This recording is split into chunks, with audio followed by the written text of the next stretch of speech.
আগের পার্টে তো অলরেডি তোমাদের সাথে শেয়ার করেছিলাম দাদার বিয়ের রিসেপশনের সম্পূর্ণ স্টলের মেনুগুলো। এই যেমন ধরো ফুচকা, পাপড়ি চাট, চিকেন রেশমি কাবাব, চিল্লি বেবিকর্ন, কফি, আরও কত কি। এই সমস্ত কিছু যে হুবহুও মিলে যাচ্ছিল আমার নিজের বিয়ের রিসেপশনের সাথে, সেটাও তোমাদেরকে বলেছিলাম।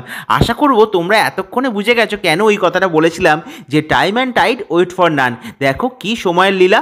1 বছর আগে সেম মেনু আমার বিয়েতে হয়েছিল, আবার 1 বছর বাদে দাদার বিয়েতেও কিন্তু সেম মেনু পাচ্ছি। তবে এতে কিন্তু একরকম আমার সুবিধাই হলো বলতে পারো, কারণ নিজের বিয়ের রিসেপশনে যেসব মেনুগুলো ভালোভাবে ট্রাই করতে পারিনি, এইখানে কিন্তু আমি এগুলো সমস্ত কিছু পুষিয়ে নেবো। এমনিতেই নিজের দাদার বিয়ে, খাওয়াতে তো আর কোনো বাধা নেই, তোমরা কি বলো? তবে যাই হোক, যেমন স্টলটা মিলেছিল, অপোজিটে দেখতে পাচ্ছ মকটেলটাও কিন্তু পুরো মিলে গেছে। হ্যাঁ, আমার বিয়েতেও কিন্তু একটা মকটেলের বার বসেছিল, এখানেও কিন্তু তার অন্যতা হয়নি। কি নেই এখানে?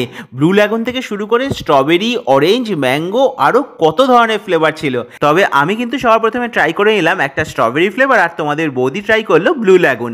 এত খাওয়া দাওয়ার পর একটু গলা না ভেজালে হয়? তাও আবার এত সুন্দর মকটেল সামনে থাকলে কি ছেড়ে দেওয়া যায়? তোমরাই বলো। মকটেল যেমন খেতে হয় এখানেও কিন্তু তাই করেছিল, তাই আলাদা করে কোনো ফিডব্যাক দিলাম না। তবে মকটেল কাউন্টারটা কিন্তু এক কথায় জাস্ট ওয়াও সাজিয়েছিল। তোমাদের কেমন লাগলো অবশ্যই কিন্তু লাইক ও কমেন্ট করে জানাতে ভুল করো না। টাটা।